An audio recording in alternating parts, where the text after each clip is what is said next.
in front of a chandelier-lit hall packed with 193 power brokers and watched by 12 million live viewers, President Ibrahim Traoré rose, fingers brushing the velvet folder that held a $10 billion IMF lifeline. He glanced once at the numbers, shut the folder, and let a single word fall like a gavel. No cameras clicked, delegates froze, and for 7 breathless seconds, the very air over Europe seemed to crystallize. But why would a nation stripped of its gold, scarred by colonial borders, dare to pull the plug on the largest bailout in its history? Because this is not simply a tale of budgets and balance sheets. It is a clash between debt and dignity, extraction and emancipation, a moment that could redraw the moral map of an entire continent. The events you're about to witness are dramatized, yet every heartbeat of anger and hope echoes real struggles faced across the global South. So buckle in, we are about to follow one leader who challenged an empire and discover what happens after the microphones go silent. The conference hall was built for declarations of power, not for rebellion. Golden chandeliers hung like galaxies from the ceiling, reflecting off marble floors, so polished they mirrored the movements of the most powerful people on the planet. Nameplates engraved in gold script stretched across the horseshoe-shaped table. United States, France, Germany, Japan, World Bank, IMF, and tucked modestly between Gabon and Ghana, the small silver rectangle that read Burkina Faso. Few noticed it when they entered, but they would. The room was full, not with noise, but with certainty, the kind of confidence that comes from decades of setting the terms and watching others sign them. The cameras were already live, but the real moment hadn't started. This part was meant to be ceremonial, predictable. A poor nation walks in, aid is offered, smiles exchanged. Flash bulbs fire, paper is signed. A country is saved on paper. Then he walked in, not in a suit, not with an entourage, not like the others. President Ibrahim Traoré entered wearing a crisp, earth-toned military tunic. No medals, no embellishments, just clean lines and ironed creases. His boots echoed slightly as he approached his seat, slow and deliberate, eyes forward. Some in the room didn't recognize him. Others leaned to whisper, "That's the one who canceled 3 French mining contracts last month. Didn't he freeze World Bank funds? He doesn't even wear a tie." At the far end of the table, the IMF lead negotiator, a silver-haired American with a diplomat's smile, stood and extended his hand. "Mr. President," he said warmly, "we appreciate your time." Traoré returned a subtle nod. No handshake, no small talk. He sat. A folder, thick gleaming, was slid across the table toward him. Embossed with gold lettering, "Proposal for Emergency Financial Assistance, 10,000 zars." The camera zoomed in. It was all theater now. He opened the folder slowly. Page 1, objectives. Page 2, repayment structure. Page 3, projected GDP acceleration. Page 4, asset transfer clauses. He did not flip further. He closed it. And then, before anyone could resume their scripts, he reached for the microphone. He leaned in. He didn't clear his throat. He didn't smile. He didn't even look around. He simply said, "We will not borrow our sovereignty." At first, nothing. Not silence, but suspension. A French delegate's pen stopped mid-scratch. A German minister blinked twice. A Japanese translator froze, unsure if she'd misheard. Then came the flashes, then the gasps, then the whisper cascade. The IMF director's smile faltered for the first time all day. One camera feed cut out, another refocused just in time to catch Traoré's face, still unmoved. Calm, like he had just said the most natural thing in the world. The silver-haired negotiator leaned forward. "Mr. President," he said now, more careful, "perhaps there is a misunderstanding. This proposal offers." Traoré raised a hand. "We read every page," he said. "We understand perfectly." Behind him, a younger aide held his breath. His fingers twitched over a graph they weren't supposed to show until the closing remarks. "Our gold," Traoré continued, "our land. Our laws, your contract calls them collateral. We call them ours." A cough in the back.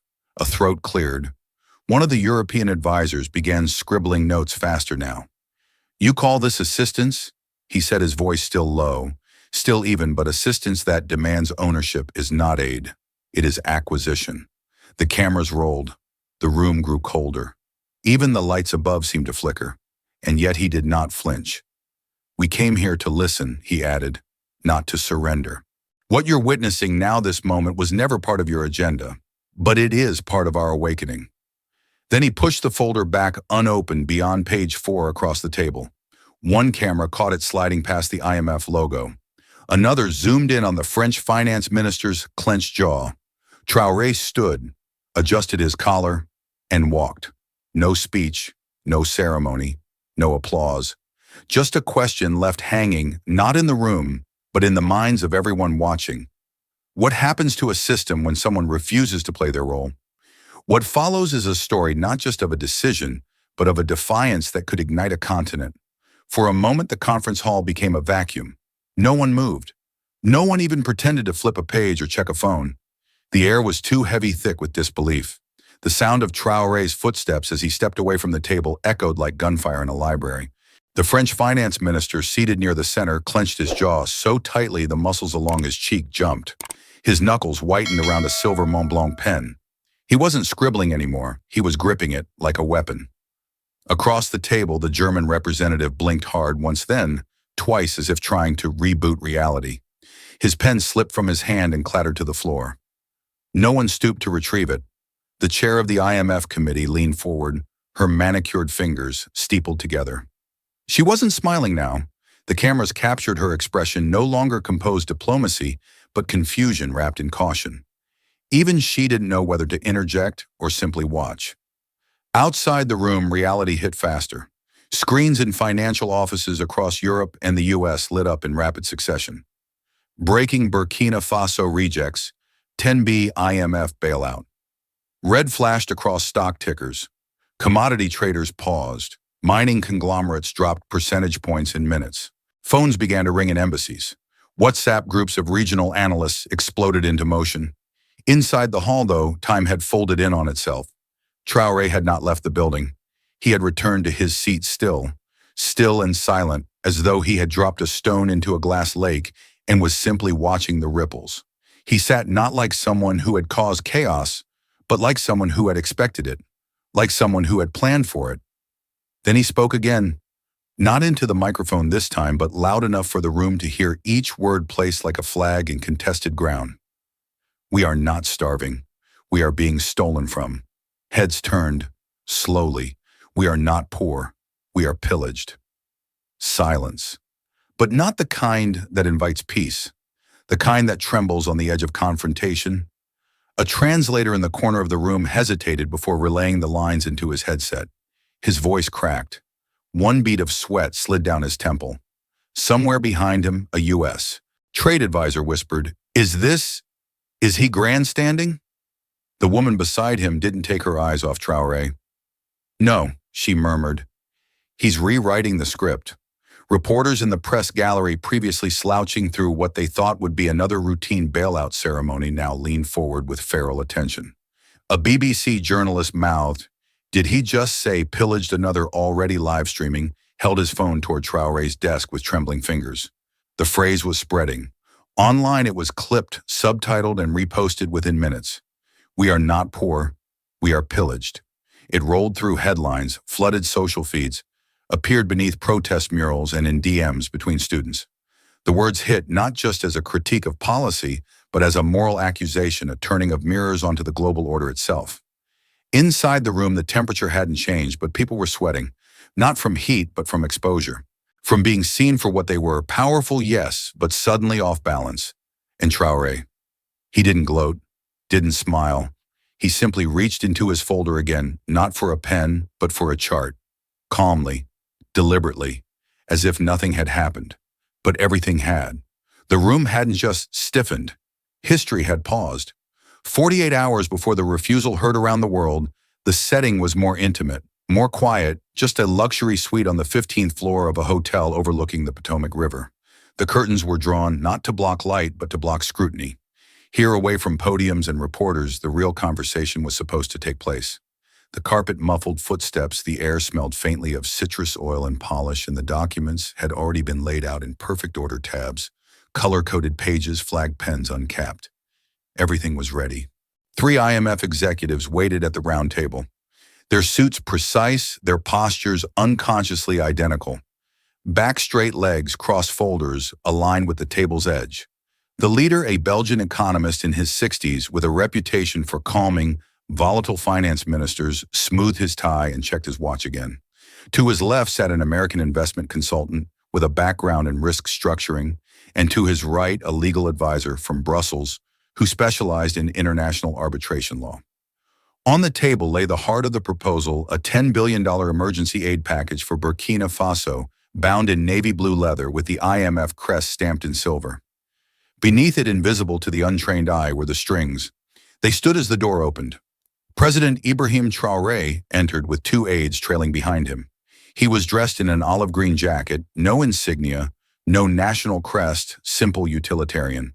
The kind of jacket that could just as easily belong to a man commanding a village defense patrol as one entering a global finance negotiation. He said nothing, just nodded slightly as he approached the table. His movement was smooth but measured, like a man deliberately controlling his energy. "Mr. President," the Belgian said, his tone warm and practiced. "We're grateful you made time for this. We know your schedule is heavy." Traoré gave the barest nod, then took his seat. No notepad, no laptop, no phone. Just his presence. The pitch began. They started with the big picture: regional stability, post-conflict recovery, currency confidence. Bright visuals bloomed across a wall-mounted screen, graphs curving up and to the right, animated bar charts glowing in IMF blue testimonials from simulated African families smiling beside newly built clinics and roads. The Belgian explained how the loan was structured for flexibility. The American described the efficiency of fast disbursement. The legal advisor outlined the international protections embedded to ensure neutrality and fairness. Page by page, they turned through the offer. The details were delivered carefully, the clause granting long-term land leases for agri-industrial investment. The arbitration court sat in Brussels. The gold stabilization clause, which allowed for physical asset collateralization in the event of default. The numbers were massive, technical, layered in diplomatic language. "This is a standard framework," the lawyer said. "Nothing unusual. France, Kenya, Pakistan have all used similar models." Traoré listened. That was all. He neither interrupted nor nodded in agreement. His expression was impossible to read. His eyes didn't flicker when the gold clause was explained. He didn't shift when they brought up the 99-year lease condition on agricultural development zones. When the American proudly mentioned how quickly the paperwork could be signed, "We've done this in under 72 hours with Mali," he didn't even blink. He was listening, yes, but it was the kind of listening that felt like weighing, as if behind every number and clause he was measuring something else entirely. Finally, the Belgian smiled and leaned back. "This is, of course, just a preliminary overview. We're prepared to make adjustments where needed. Our shared goal is prosperity and partnership." There was a pause. Traoré looked down at the folder in front of him. He opened it. He looked at page 1, then page 2. He closed it. He stood. "I will respond," he said softly, "in 2 days." The IMF team smiled politely, but they knew that tone, the kind that said nothing now but everything later. As the door closed behind him, the Belgian leaned toward his colleagues and whispered, "That went better than expected." They were wrong. He hadn't nodded. He hadn't blinked. And he hadn't agreed to anything. He had come not to negotiate. He had come to understand what he was about to walk away from. Before the microphones, before the defiance, before the silence that swallowed an entire room of global power, there was a boy sitting barefoot under a mango tree trying to tape the spine of a torn mathematics textbook with strips of old sugar sack. His name was Ibrahim. He was 8 years old, the youngest of 3, and the only one left in the village school. The sun was low in the sky, throwing golden light through the branches above him, dappling the dirt in circles like fallen coins. But there was no money, only time and books that had already been discarded. The textbook had been salvaged from the trash pile behind the town's missionary school. A boy from the capital had thrown it out after term ended. Ibrahim had walked 3 kilometers to find it, then carried it home like treasure. The cover was missing. Several pages were torn, but the formulas were still there. Fractions, long division, geometric proofs, half faded, half smeared, but still legible to someone who refused to let knowledge go to waste. He read aloud to himself, mouthing the words more than understanding them, then paused to copy an equation into a notebook made from charcoal paper stitched together with thread. The pencil stub he used was shaved flat on one end and gripped like it might break if handled too hard. Behind him, smoke curled from the cooking fire. A pot of millet bubbled low, stirred occasionally by a hand that seemed to move with the rhythm of silence itself. His mother Zaba sat on a wooden stool near the wall of their home, if it could be called that. It was 4 clay walls patched unevenly with ash and straw, a roof of corrugated tin rusted through in 2 corners, and a single oil lamp that flickered through most nights. There was no electricity, no running water. But there was discipline, and there was faith. Zaba had been widowed when Ibrahim was 4. Her husband, a mason, had fallen from scaffolding on a foreign-owned construction site in Ouagadougou. Compensation never came.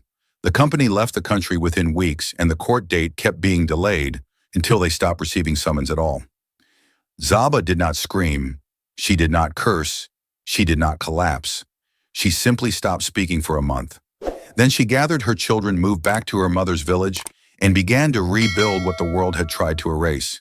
She never raised her voice, never begged, never bowed her head, not even to the landlord who demanded payment in maize she could not spare.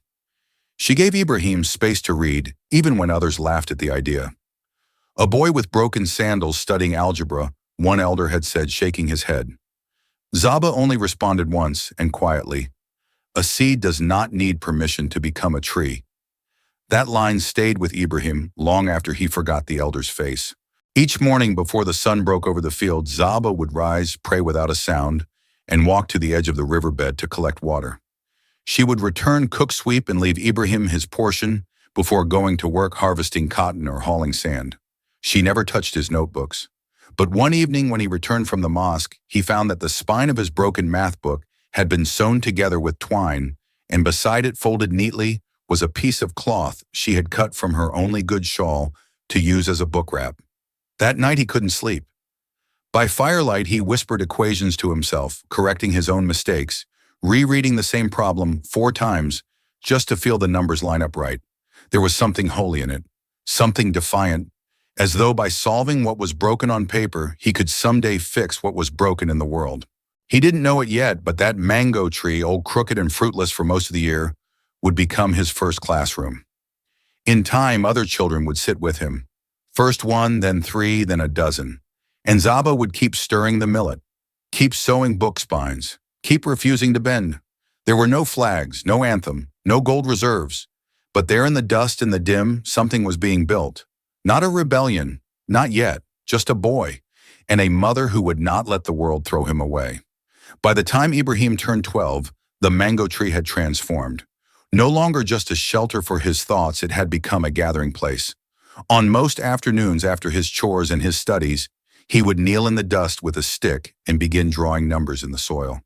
At first it was for himself, multiplication tables, simple equations, puzzles from old exam sheets.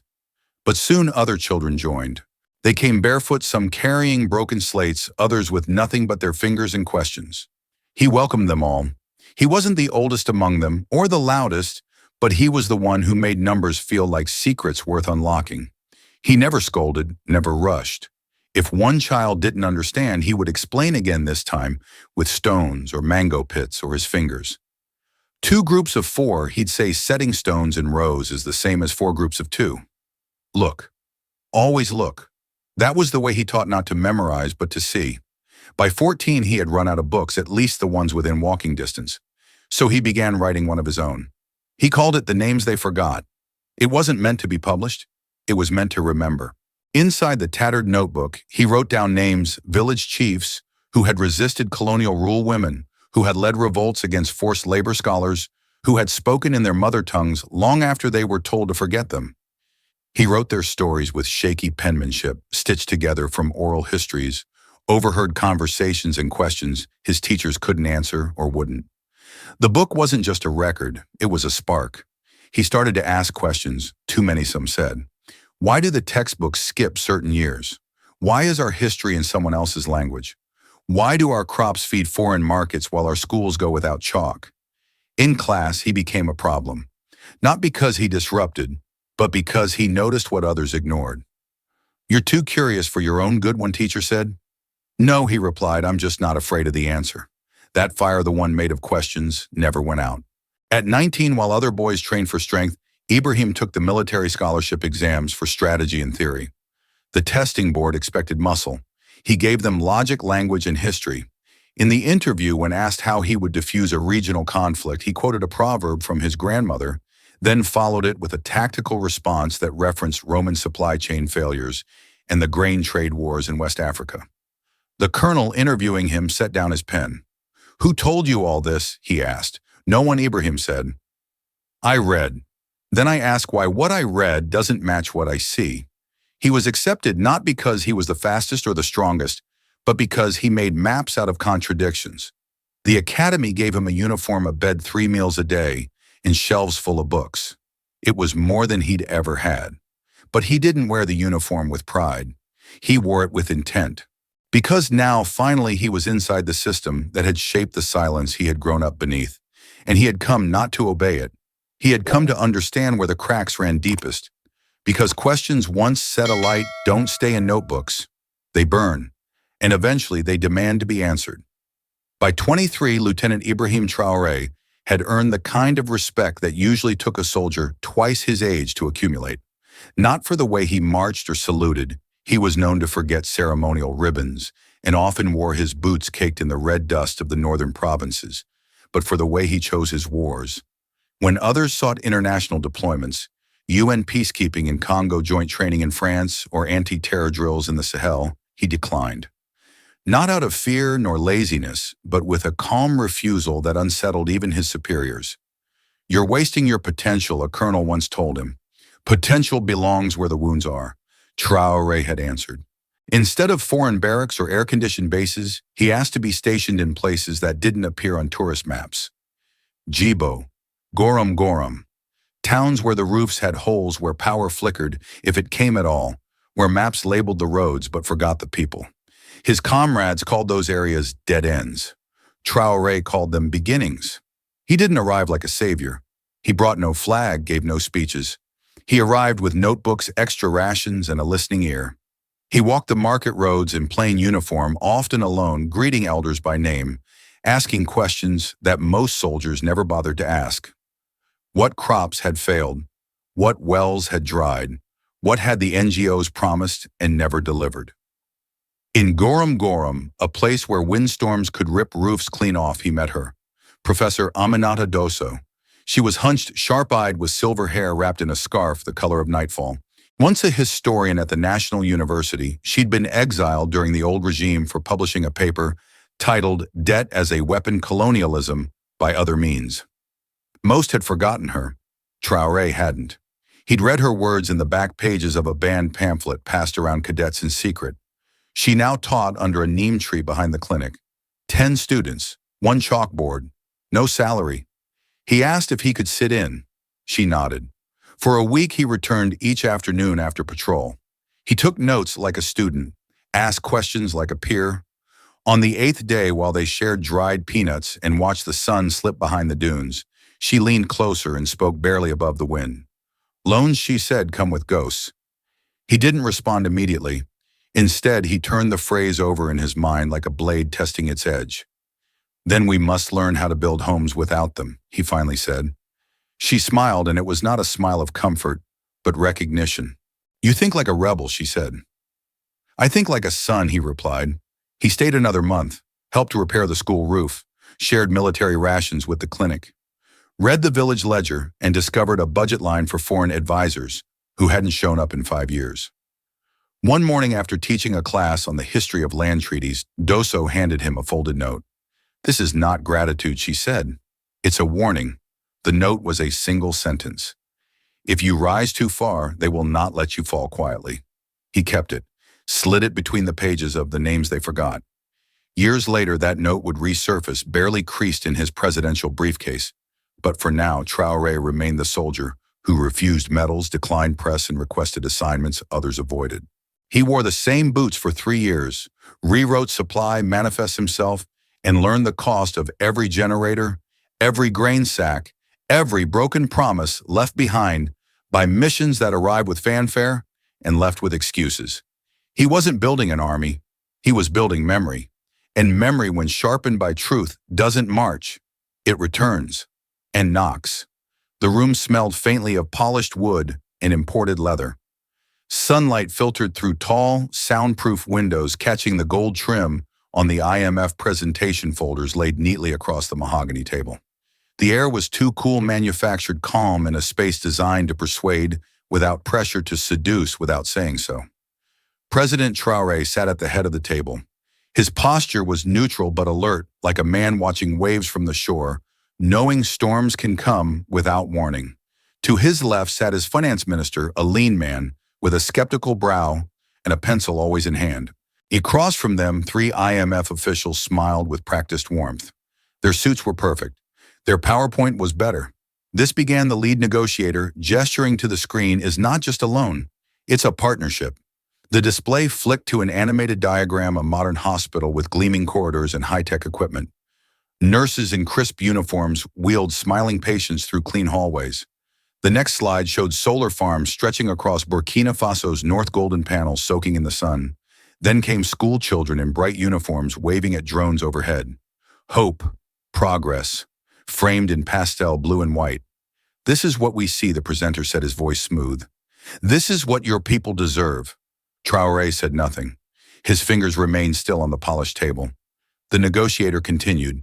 We've restructured the terms, extended the grace period, deferred repayments until 2040. Interest is staggered, inflation protected, and most importantly, it gives you flexibility. His legal aide chimed in. You'll find Article 7 particularly accommodating. Arbitration will be handled in Brussels under standard international neutrality. She slid a folder across the table. Its title, Revised Stabilization Framework for Strategic Resource Partnerships. Traoré opened it. His finance minister leaned in. On page 2, beneath the smiling hospitals and optimistic forecasts, were terms with more teeth. A clause allowing foreign commercial courts to override national environmental regulations. Another promising resource-backed assurance, a sanitized phrase that in essence meant Burkina Faso's gold and lithium would act as collateral. On page 5, buried in fine print, a 99-year renewable land lease for foreign agricultural consortia with dispute settlements not subject to domestic review.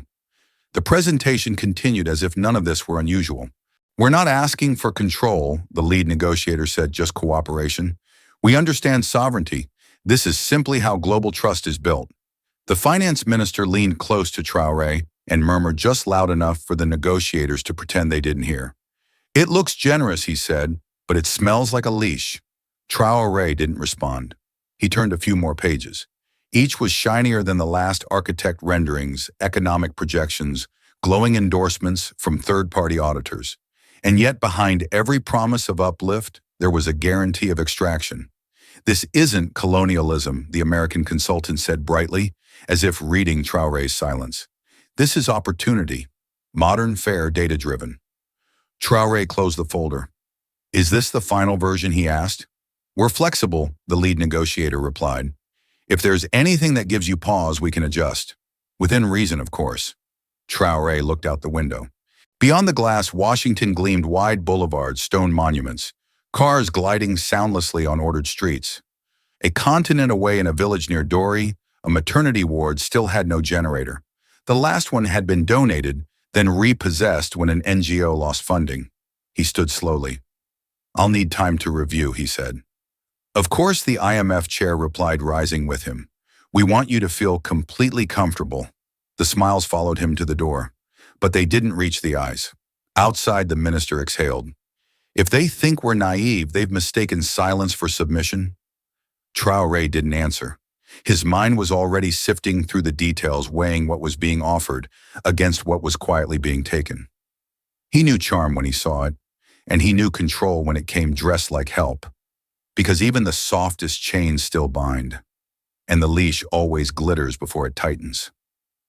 The second meeting was shorter, not because there was less to say, but because Traoré didn't allow the room to drift in rehearsed optimism. He arrived with the same expression he always wore in difficult spaces, composed, unshaken, almost still, like a man who already knew the outcome, but came anyway out of respect for process. The IMF boardroom was arranged exactly as before. The same delegates, the same suits, the same slideshow queued up waiting to paint the same promises in different colors. This time the only thing that had changed was Traoré's folder, now thinner, almost empty, except for 2 pages. He waited for the introductions to pass, politely listened as the lead negotiator restated the terms with the same calm enthusiasm as if repetition might sweeten the underlying bitterness. "We've taken every concern seriously," the man said. "We've softened arbitration, adjusted resource language. Our legal team has gone to great lengths to reflect your feedback. We believe this is a historic moment of cooperation." Traoré nodded once, then opened his folder. He took out the first page. A single graph, simple uncolored. A steady incline representing projected growth based on Burkina Faso's existing domestic revenue streams, regional trade improvements, and a modest increase in agricultural output. The numbers weren't flashy, but they were real. They assumed no debt. Then he laid down the second page. This one bled red. It was the same economic projection, but this time including the $10 billion IMF package, with interest, land concessions, arbitration costs, and the opportunity loss from resources tied up in long-term foreign contracts. The lines still rose, but slower, shakier, weighed down by clauses dressed as conditions. He said nothing for a moment. Then he looked around the room and spoke not loudly, but with the kind of clarity that absorbs all other sound. "You offer us a future shaped by your architects, funded by your banks, bound by your terms." A slight shift in the American delegate's seat. "What you call flexibility, we see as dependence." The legal advisor opened her mouth, but Traoré raised a hand gently, not in defiance, but with the control of a man who'd been out-talked before and had decided it would never happen again. "You speak of hospitals, but make their construction conditional on mineral rights. You offer power stations, then bill us for arbitration in Brussels. You design growth, but only if it passes through your ports, your courts, your currencies." He dropped the red graph onto the table. It landed softly, but the sound cut like a blade. "We've studied your offer. We understand it fully, and that's why we decline." Silence. "What we need is partnership," he continued, stepping back from the table. "What you offered was property. No one moved. No one spoke. Not even to argue. The slides still waited behind the negotiators, glowing faintly images of solar farms and smiling children. But now they looked different. Empty. Like decoration over damage. Traoré closed his folder, even though there was nothing left inside. "You have called us poor," he said, voice even. "But we have never lacked potential. What we have lacked is protection from those who turn need into leverage." He didn't thank them. Didn't storm out. He simply nodded, turned, and walked away. As he reached the door, the finance minister, following close behind the Belgian negotiator, whispered under his breath, almost in disbelief, "He just walked away from 10 billion euros. But Traoré didn't walk away from money. He walked away from the cost of taking it, and that was something no graph in the room could measure. The first ripple hit Brussels before dawn. By the time most officials had arrived at their offices, the headlines were already circulating on private diplomatic channels. Not rumors, recordings. Full, clear, and undeniable. President Ibrahim Traoré of Burkina Faso had not only rejected the IMF's $10 billion offer, he had done it calmly, publicly, and with surgical precision. No anger, no theatrics. Just numbers, logic, and one line that now echoed across screens from Paris to Berlin. "What we need is partnership. What you offered was property." In a high-security conference room in the EU's Directorate General for International Partnerships, the usual morning brief had been replaced by crisis analysis. The word unprecedented was repeated so often it lost its meaning. An economist from the Global Policy Unit leaned back in her chair, holding her phone like it might bite. "He didn't just say no," she said quietly. "He made us look like colonizers dressed as bankers." No one responded, because that was exactly what had happened. In Paris, the reaction was sharper, more personal. At the Élysée Palace, the tone was less analytic, more visceral. One official from the Ministry for Europe and Foreign Affairs slammed his fist against the desk, barely missing a delicate crystal paperweight. 10 years of diplomacy undone in 10 minutes, he hissed.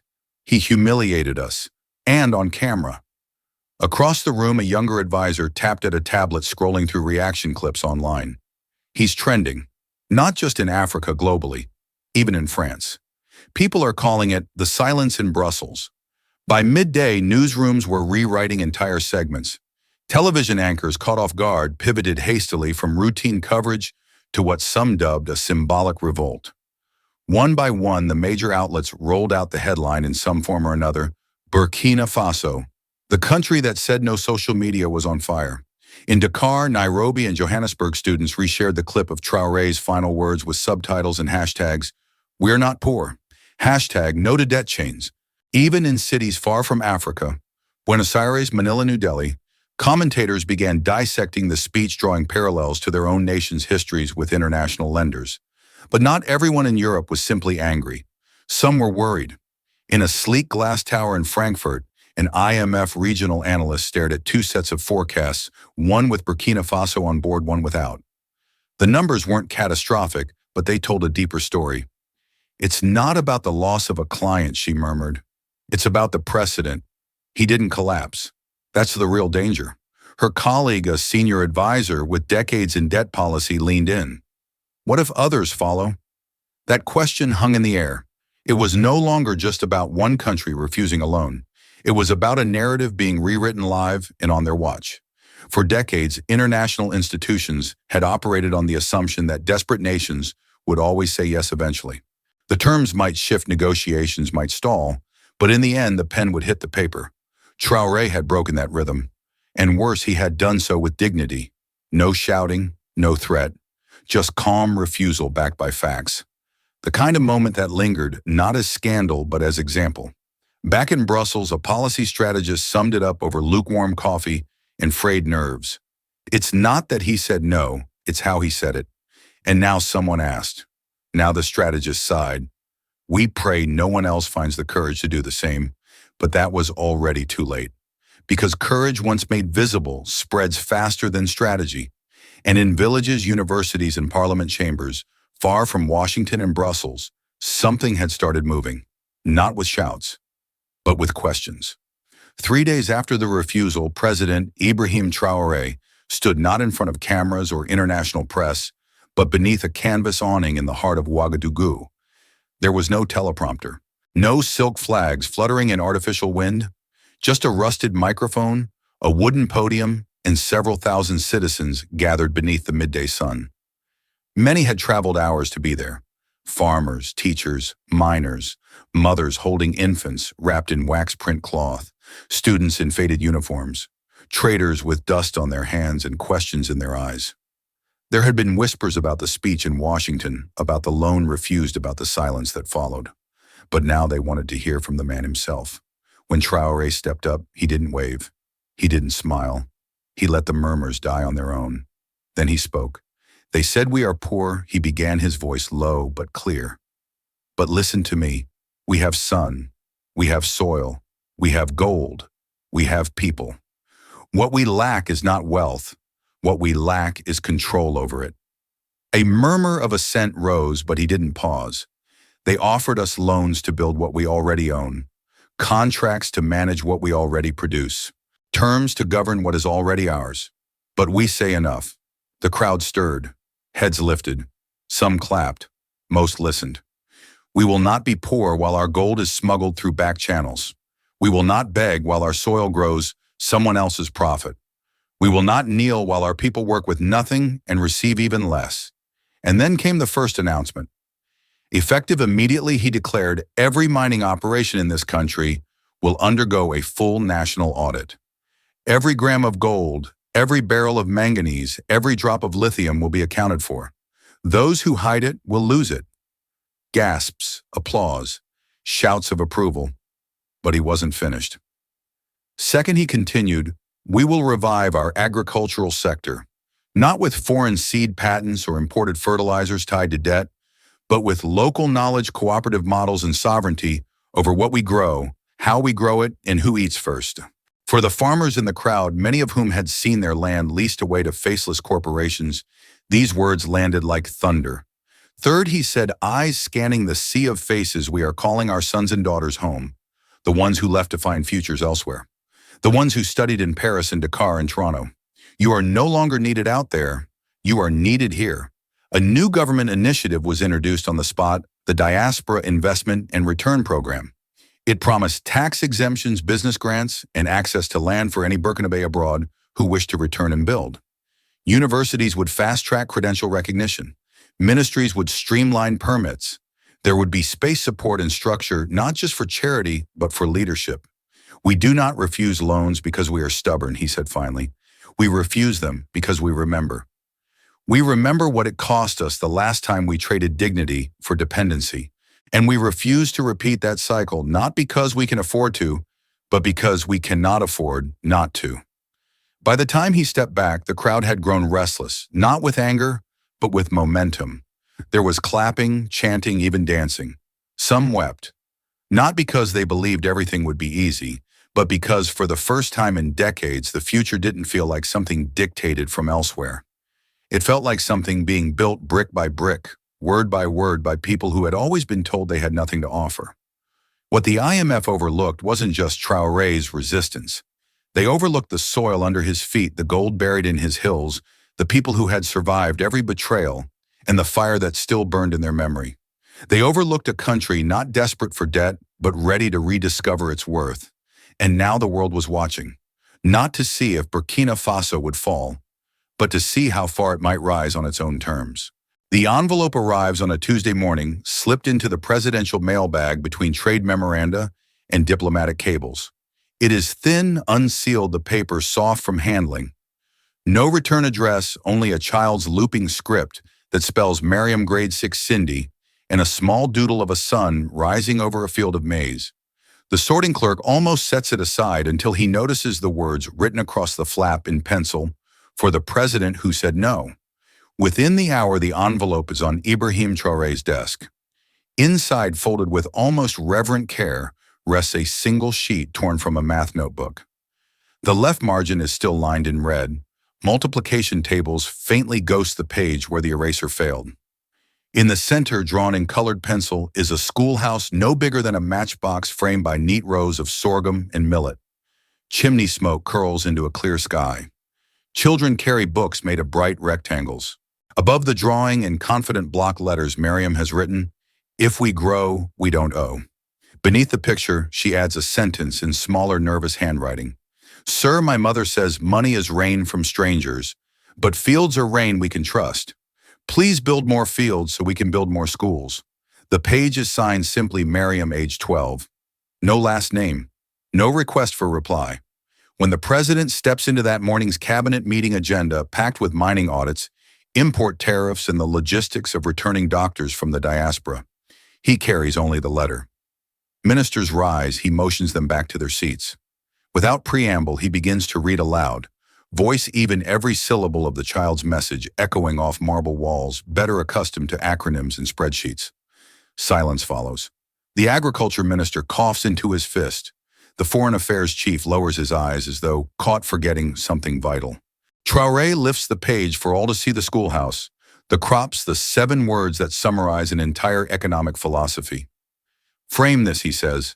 "Hang it outside this chamber, so we pass it every time we argue over budgets." He pauses, then adds, "And build from it." Orders follow like stones dropped in water. A task force is formed, part finance, part education, part rural development, with one oddly specific mandate: convert drawings into blueprints within 90 days.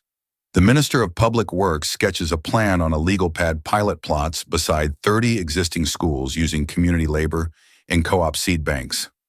The Treasury Secretary suggests reallocating a portion of recovered gold revenues to fund irrigation ditches instead of new SUVs for provincial officials. No one objects. News of the Mariam Directive leaks by evening. Radio hosts recite the line, "If we grow, we don't owe," between songs. Street vendors print it on recycled rice sacks. University students stencil it onto campus walls. In markets, the phrase morphs into shorthand for self-reliance, shouted half in jest whenever someone haggles too hard for imported biscuits. Even opposition parties, usually quick to dismiss presidential slogans, hesitate to mock a 12-year-old's math book wisdom. A week later, a photographer from the national press is allowed into the hallway outside the cabinet room. There, in a simple wooden frame, hangs Mariam's notebook page under glass. No gilded plaque, only a small card that reads, National Budget Article 0. Staff walking past instinctively slow, as if noise might smudge the pencil lines. Miriam herself never sees the ceremony, but word reaches Cindy quickly.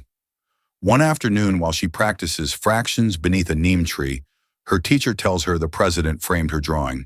She blushes, then asks the only question that matters: will they plant the fields in Ouagadougou? Bulldozers begin clearing overgrown plots beside a shuttered rural school, the first of many. Engineers mark the soil for drip lines, agronomists test pH levels, and children gather to watch, gripping notebooks that suddenly feel heavier with possibility.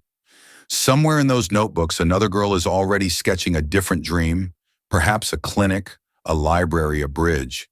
Because once a country discovers that ideas drawn in pencil can move iron, and policy imagination becomes its own form of currency. And in a quiet office, President Traoré pins a fresh sheet to his wall, leaving space for the next letter he hopes will arrive. The idea begins as a footnote in the Ministry of Finance, 3 lines on a memo titled Alternative Domestic Financing. Within a month, it has eclipsed every other line item in the national budget. The name comes from Fulfulde slang wakare, to turn soil with one's own hands before the rain. The metaphor is deliberate. These bonds are pitched not as high-yield securities, but as seeds. Each wakare certificate is printed on thick fiber paper, watermarked with a grain stalk instead of a colonial emblem. Denominations start at the price of 2 sacks of millet and rise in tiers no higher than a motorbike. They pay modest interest, but the real return is printed in bold on every stub. This bond funds 1 meter of village bridge, or 3 tiles of solar roofing, or 50 kilograms of community grain storage. Buyers know exactly where their money lands, no abstraction, no pooled opacity. The first sale is held in a dusty municipal hall in Kaya. Tables are set up like market stalls. A chalkboard lists the day's projects, each with a cost column and a progress bar hand-drawn in colored chalk. Housewives come clutching cooking pots for collateral. Shopkeepers bring wrinkled bills. Off-duty soldiers line up with mobile money receipts. By noon, the chalk bars are full, and the hall breaks into applause as an official flips the sign from Bridge Fund 0% to Bridge Fund 100%. Outside, a drummer strikes an improvised rhythm on an empty oil can, and people dance in the street because it feels as though something intangible has finally been claimed. The diaspora hears the drum beat through group chats and live stream links. A software engineer in Montreal wires $2,000 enough to underwrite every LED light on a rural solar grid. A nurse in Marseille pledges half her overtime pay to a grain storage silo that will sit 20 meters from the house where she was born. The central bank's online portal crashes twice from unexpected traffic. Technicians work through the night, stunned that patriotism could be measured in bandwidth. With every contribution, a receipt number is automatically uploaded to an open ledger website accessible by any cell phone. Click the number and a map pops up. Red pins mark projects still unfunded. Green pins mark those under construction. Blue pins denote projects completed. Drone footage is added weekly. No slick marketing, just raw clips. Men setting rebar across a river. Women hoisting solar panels onto a school roof. Children filling the first grain bags into a new silo gleaming under the Sahel sun. National television dedicates a half-hour slot every Sunday night called Where Your Bond Went. Viewers watch shaky but honest video of concrete being poured, invoices being stamped, villagers signing off on deliveries. The anchor does not wear a suit. She wears the same patterned cloth as the women mixing mortar on screen. Transparency, once a bureaucratic buzzword, is now visual proof in living color. After 3 months, the ministry releases figures: 47 village bridges, funded 29 community solar grids, operational grain storage capacity up by 18%. Foreign analysts scoff, scale is, tiny pace is slow. Yet on the ground, something more valuable than speed is taking root. Ownership. People walk across a bridge and know exactly who paid for the bolts because the donor's name is etched into a small brass plate beside the date of completion. During an inspection tour, a journalist asks the mayor of a small town why they don't seek quicker money abroad. The mayor's sleeves rolled past his elbows and mud on his boots taps the freshly set concrete underfoot. "We build slow," he says, voice steady, "but we build what we own." Behind him, the townspeople cheer not for the mayor, not even for the bridge, but for the simple, unadorned fact that every meter of it belongs to them, and no signature in Brussels can ever repossess a single stone. The conference hall in Geneva had never looked like this before. Rows upon rows of freshly polished nameplates, crystal water glasses and flags arranged with surgical precision, all awaiting the routine performance of global economic order. The IMF Spring Summit was always the same, carefully choreographed sessions, firm handshakes, and predictable headlines. But this year something was different. It began quietly. As delegates filtered in from the security gates and coat checks, murmurs rippled through the halls. Where was Senegal? Why hadn't the delegation from Tanzania arrived? Burkina Faso's seat, once positioned dead center in the African bloc, had been removed entirely, as if absence could be made invisible by architecture. No sign, no explanation. Just a discreet patch of carpet where a voice used to sit. Then the absence spread. Of the 54 African countries invited, over 20 chairs remained empty by mid-morning. Nigeria arrived late and unspeaking. Ghana sent only an observer. Mali, Chad, Guinea, none appeared. By the time the opening remarks began, half the hall looked like it had been struck by a silent epidemic. A European delegate leaned toward her colleague, whispering, "Is this coordinated?" The American beside her, nervously adjusting his tie, replied, "If it's not, then it's something worse. It's organic." On stage, the IMF Director General attempted to ignore the optics. She delivered her keynote with composure, speaking of global partnerships, shared responsibility, and new models of equitable development. Her tone was smooth, polished, but her eyes flickered twice toward the empty chairs. The room, meanwhile, wasn't listening, because outside something else was happening. A single tweet from a Kenyan journalist sitting in the overflow press room had gone viral within minutes. "They wanted our signatures. We gave them silence." Naliaka reports. The words struck like a match across a continent ready to burn. Retweets surged. Commentaries sprang up instantly, some praising the move as a quiet revolution, others panicking over what it meant for international lending norms. One editor at a major South African news outlet simply captioned an image of the half-empty IMF hall with, "This is what accountability looks like when no one shows up." Inside the summit, however, silence was not reverent. It was heavy, uneasy. The missing delegates weren't replaced by alternates. Their microphones remained dark. The translation headsets, so often buzzing with clipped interpretations, sat unused on vacant desks. And while panelists spoke of data transparency and fiscal alignment, the subtext had already been rewritten by absence. At a closed-door lunch between regional stakeholders, a European finance minister asked bluntly, "Is this about Traoré?" A North African ambassador sipped his water, then answered with a calm smile, "No, it's about everyone who came before him. He just made it harder to pretend we hadn't noticed." In Ouagadougou, national television aired none of the summit coverage. Instead, they showed drone footage of a new grain silo being filled in Fada and a short segment where children at a rural school recited Miriam's phrase in unison, "If we grow, we don't owe." By the time the summit ended, the final statement had been rewritten 4 times. Words like urgency, recalibration, and sovereign feedback appeared in place of stronger terms. No country was named, no silence acknowledged, but everyone knew. Later that evening, in a boardroom lit by too much halogen and not enough honesty, an IMF regional advisor stared at the seating chart and said aloud, "We designed the table, but they just took away the chairs." And far beyond the reach of Geneva's white tablecloth diplomacy, a dozen African nations began internal reviews of their own external debts. Not loudly, not with headlines, but with the steady, sober intent of people who now knew silence could be more powerful than speech. Because something had changed, not just in policy, but in posture. And the next time the IMF called for signatures, they would first have to ask a more difficult question: who still feels heard enough to answer? It started with a chant. On the campus of the University of Ghana, during what was supposed to be an afternoon economics seminar, students gathered in the open-air courtyard and broke into spontaneous call and response. "If Traoré did it, why not us? If we grow, we don't owe." The rhythm was unplanned, the words borrowed, but the fire behind them was new. Young voices, tired of diagrams that didn't match reality, stood on lecture benches and shouted truths they had only whispered before. The professors didn't interrupt. A few even clapped. Because what was happening wasn't disorder, It was awakening. Across Africa, the effects of Burkina Faso's quiet rebellion were no longer contained to headlines or summit rooms. They had spread like pollen unseen, but everywhere. In Accra, Kampala, Dodoma students began holding late-night forums discussing sovereign economics, a phrase once confined to policy white papers, now scrawled in chalk across dormitory walls. In rural Mali, a different kind of resistance stirred. Farmers, long weary of price shocks, and middlemen dusted off the old systems once dismissed as primitive barter local co-ops, village trade circles. At first, it was just an experiment, rice for yams, goats for diesel tutoring, for sacks of flour. But within weeks, entire communities had reduced their reliance on fragile cash systems by nearly a third.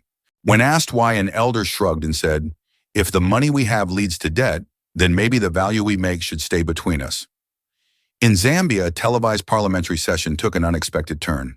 A young MP stood up during a debt restructuring debate and read aloud Miriam's now famous line, "If we grow, we don't owe." He didn't add commentary. He didn't need to. The chamber fell into an uneasy hush. The finance minister, who had been days away from signing a new round of IMF conditions, requested a delay. In Tanzania, the Ministry of Agriculture postponed a foreign land lease proposal, citing the need for further local consultation. Internally, aides confessed they feared public backlash. "It's not just activists anymore," one advisor admitted. "It's mothers, it's teachers, it's soldiers. Everyone's watching." Ghana's own finance secretary, once considered a champion of modern loan structuring, issued a cryptic public remark during a radio interview. "There are seasons when even ripe fruit must stay on the tree. Let us be sure it is our soil that grows the harvest." Listeners knew exactly what he meant. In WhatsApp groups across the diaspora, the change was just as palpable. Young professionals began brainstorming homecoming ventures. Engineers and accountants shared links to Burkina Faso's Wakari Bonds platform, asking why similar programs couldn't be implemented in Nairobi or Kigali. "We don't want handouts," one Kenyan developer posted. "We want mechanisms that don't trade our roots for steel." The IMF, World Bank, and several Western finance ministries issued statements reiterating their commitment to respecting sovereign choices, but the tone had shifted. Their press releases read more like responses to an unspoken referendum. Behind closed doors, new terms were being rewritten, slower, looser, less extractive. It wasn't generosity, it was reaction. Because the winds had changed, and now the question on every negotiating table wasn't, "What can we offer them?" but "What happens if they all start saying no?" What Traoré did had not toppled empires. He had not declared war. He had not burned embassies. He had simply withheld agreement. And in doing so, he reminded an entire continent that silence could echo louder than applause, and that listening differently was the first step to acting differently. Because once one nation breaks the script, others stop reciting. And when Africa listens differently, the world must learn a new language. In a glass-paneled boardroom 10 floors above Washington's financial district, a dozen senior IMF officials sat in tense silence, watching a muted news loop on the wall. It showed grain silos rising in Burkina Faso, a village bridge being inaugurated by school children. A crowd in Nairobi chanting the words that had become a slow-burning wildfire. "If Traoré did it, why not us?" No one spoke at first, not because they didn't have thoughts, but because the usual scripts no longer worked. For decades, they had operated within an ecosystem of predictability. Countries came to them with needs. They responded with structure. Leverage was not shouted. It was built quietly over decades on precedent, reputation, and when necessary, subtle pressure. But this was new. There had been defections before. Venezuela, Iran, Malaysia in the 1990s. But those were framed as radical outliers, easy to dismiss as ideology or instability. Traoré was different. He wasn't shouting. He wasn't collapsing. He was simply not returning the calls. The deputy director of African Affairs cleared his throat. "We've lost access to real-time economic indicators. Their central bank stopped updating open-source reserves last week. No signal from the Ministry of Finance." "Cut him off," someone suggested sharply. "Isolate his economy, freeze the pipeline." The room stayed quiet. Then a younger analyst replied, not looking up from his laptop. He already did. The words dropped like ice into the room. There was nothing to cut off. Burkina Faso hadn't just walked away from negotiations, it had begun rerouting its fiscal veins. Internal trade pacts, barter corridors, diaspora bonds. It wasn't escaping, it was replacing. That was the real problem. Not the loss of one country, but the risk that rejection might prove viable. Is he building a block? Another voice asked. Is this coordinated? No one had the answer. But that was the worst part. They were used to knowing everything. Shadow budgets, off-the-record deals, the back-channel calls from finance ministers begging for extensions. But now radio silence. Rumors of regional unity floated like fog, uncertain, unconfirmed, but terrifying. A senior strategist uncapped her pen, then slowly set it down. We underestimated the symbolism, she said. It's not just the money, it's the model. He said no and lived. That's what terrifies them. No riots, another official muttered. No bank runs. Not even protests. Just bridges and solar panels and drawings from school children. He said it like a confession. Another man older with a career forged in Latin America's debt crises looked toward the tinted windows. This is why he's dangerous, he said flatly. He removed fear. And without fear, we don't have control. Silence again. Finally, someone offered a proposal. We shift attention, redirect focus to more cooperative partners, reinforce success stories. Ignore the deviation. Bury him in omission, someone else added. If we can't discredit, we disappear him. That more than anything else became policy, do not mention his name. Press briefings referred vaguely to alternative models and unorthodox fiscal strategies. Internal memos labeled Burkina Faso only as non-aligned. Analysts were told to limit speculation in official reports. There would be no op-eds, no rebuttals, no interviews. Because every time his name was said, it sparked something. And what the IMF feared most was not defiance. It was the contagion of a different path. For now they would wait, predict strain, predict fatigue, hope that bridges crack, that silos leak, that Miriam's drawings fade in the rain. They had seen revolutions before. Patience had always been their most subtle weapon. But what they hadn't prepared for was this, a leader who made no threats, who led with data, not noise, and who left behind no ideology, only example. And examples once seen don't die, they multiply. The directive came not as a press release or media statement, but as a sealed envelope delivered to the National Audit Bureau just after sunrise. Inside were 10 short sentences signed by President Traoré. The title read, Audit of National Gold Exports, 2005-2025. The instructions were clear. 2 decades, every contract, every shipment, every cent, no exemptions, no sacred names, no room for delay. Within 48 hours, a special audit unit was assembled in Ouagadougou. No former ministers, no international consultants. Traoré's order specified, this work belongs to those not yet corrupted by what came before. So they chose youth. The oldest auditor was 29, the youngest 22. Most had studied abroad, public finance in Accra, mineral law in Pretoria, data forensics in Dakar, and returned home not to find comfort, but to reclaim control.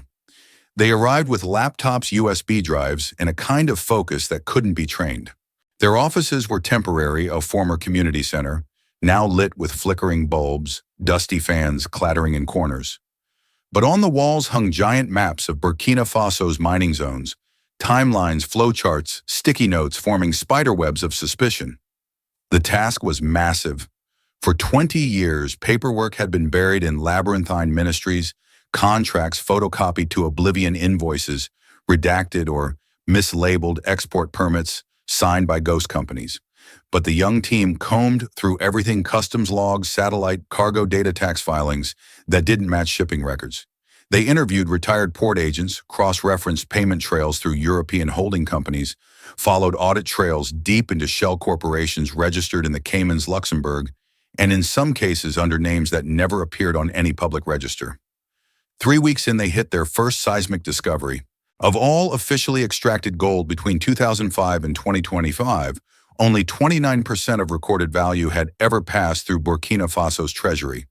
71%, over 2 billion euros worth, had vanished offshore, sometimes through export underpricing, sometimes through legal loopholes buried in production sharing agreements, but most often simply through theft masked as procedure. The lead analyst, barely 25, stared at the number on her screen blinking. She recalculated it 4 times before whispering, "It's not just stolen wealth, it's stolen years." She printed the page and pinned it to the corkboard in the center of the room. Below it, someone wrote in black marker, "You cannot grow a country on lies." Each day after that, the team dug deeper, not out of duty, but out of something sharper. Rage, purpose. The knowledge that every malnourished child, every dark classroom, every broken well might be traced back to what never arrived, what had been drained 1 ounce at a time in the name of partnership. When the first summary was submitted to the president, he said nothing for a long time. Then he folded the paper, handed it to his chief of staff, and said, "Publish it." The report went online in full names, dates, missing funds, export routes, and signatures. No redactions, no spin. It broke the news cycle. It broke reputations. But most importantly, it broke the silence. Because this wasn't just an audit of gold. It was an audit of betrayal. The audit report dropped like a hammer. Within 12 hours of publication, the phones at the Ministry of Mining didn't ring, they screamed. Foreign executives demanded clarification. Lawyers flooded inboxes with veiled threats disguised as diplomatic concern. Shareholders in London and Toronto watched their mining stock dip, then plummet as the headlines took shape. Burkina Faso demands billions back. 71% gone. A gold heist in plain sight. On the ground, panic swept across extraction zones. Trucks carrying drills and detonators were turned back at border checkpoints. Export shipments awaiting customs clearance were halted indefinitely. At Tambao, one of the largest manganese and gold extraction sites, guards reported that several foreign workers had packed up overnight and vanished, leaving only their boots behind. The government moved fast. Traoré's new executive order, delivered at 3 a.m., made the following crystal clear. All mining licenses currently under review were frozen. All existing export contracts to be suspended pending revaluation. All future gold refinement to occur inside national borders. A state-owned refinery would be constructed within 14 months. Every gram of gold must now be tagged, weighed, traced. Burkina Faso's underground economy was being pulled into the daylight, and not everyone was ready to face it. The moment that etched itself into the national psyche came not from the president or a courtroom, but from a journalist. On the nightly news broadcast, veteran anchor Madame Binta Kabore, known for her poise even in coups, paused mid-sentence as she reported the audit figures. She tried to continue, but her voice cracked. She removed her glasses, lowered her notes, and looked straight into the camera. "We knew it," she whispered. "We always knew. Now, it's written." There were no graphics, no dramatic music, just silence on air, one woman voicing what millions had felt for years, a grief buried beneath survival. In villages, people gathered around radios and TV sets, not for outrage, but for vindication. The theft was no longer myth or suspicion. It had been counted, documented, named, and now reckoning had a timestamp. The lie had lasted 20 years. The truth would echo longer. In the weeks following the audit's release, something unusual began to appear on the mud brick walls of rural schools across Burkina Faso. Graphs, printed in black and white, photocopied from the official report, they showed steep upward curves, billions in gold exports, and beneath them, the flat, near-empty lines of state returns. Some were taped beside cracked chalkboards.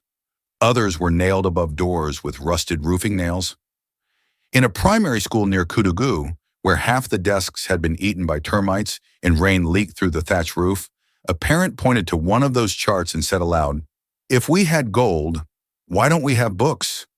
The question echoed, not in accusation, but in stunned clarity. It was no longer a theoretical injustice. Now it had a number. When Traoré visited that same school 2 days later, the children lined up barefoot in the dust. One girl holding a slate looked up and asked simply, "Monsieur le Président, did they steal our lunch too?" Traoré knelt beside her. He didn't offer slogans. He didn't blame the past. He looked around at the roof, the peeling walls, the crowded desks, then back at the girl and said, "Yes, they did. But it's over now." He stood turned to the teachers and parents and raised his voice just enough to carry, "From today forward, not 1 gram of gold leaves this country, while our children go unfed, while our schools go unbuilt, while our farmers go unpaid." Applause wasn't immediate. It didn't need to be. The truth had already been spoken. For the first time, value was no longer measured in exports, but in what remained behind books. Bridges, bellies full. Traoré signs a decree declaring, "If we grow, we don't owe," the new national motto. It's printed on currency, painted on school walls, and spoken in parliament. A new program, the Mariam Fund, has launched a zero-interest lending system for women-led agricultural cooperatives and village startups. No collateral. Repayment isn't in money, but in harvest repairs, teaching, and shared time. A seamstress repays by sewing school uniforms. A widow running a cassava stand offers food to clinic staff. It isn't charity, it's community credit economics braided with dignity. When Traoré returns from Washington, there are no red carpets, just a dusty road music from balafons and old women singing freedom songs. He hugs elders, thanks children, eats mango slices with farmers. The next day, he chairs a cabinet meeting. No long speech. He walks to the wall, taps Miriam's framed letter. "This," he says, "is our sovereign budget." Ministers nod. No applause. Only resolve. There is no parade, only purpose. Across Africa, the ripple grows. Where once summit chairs sat empty, now granaries are full. Students in Côte d'Ivoire write economic poems. Girls in Malawi run budgeting games with pebbles. A minister in Zambia replaces a debt signing ceremony with a farming co-op launch. In the end, an old farmer in northern Burkina looks up from a new well and says, "We didn't become rich, we became free." And in that sentence, legacy lives. This story isn't just about a man named Traoré. It's about what happens when one person chooses dignity over dependency. It's a reminder that true leadership isn't loud. It's clear, principled, and deeply rooted in the people. Traoré didn't just reject a loan. He rejected the idea that nations must trade their futures for short-term survival. What moved me most was not the power he displayed, but the humility.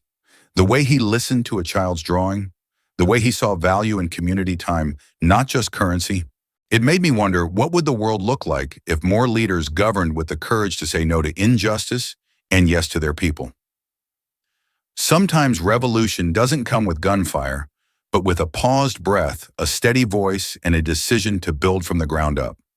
What do you think defines real freedom for a nation or for yourself? If this story touched, you don't let it stop here. Like, share, and subscribe to Captain of Truth, where every voice matters and every story echoes far beyond the screen. This story is a fictionalized and dramatized narrative created for educational, inspirational, and storytelling purposes. While it may be inspired by real public events, people, or societal issues, it includes imagined dialogue, reconstructed scenes, and character interpretations meant to highlight broader themes of justice, dignity, and resilience. Any resemblance to actual events or individuals beyond public knowledge is purely coincidental. We do not intend to defame, mislead, or harm, but to invite reflection and meaningful conversation. Thank you for watching Captain of Truth.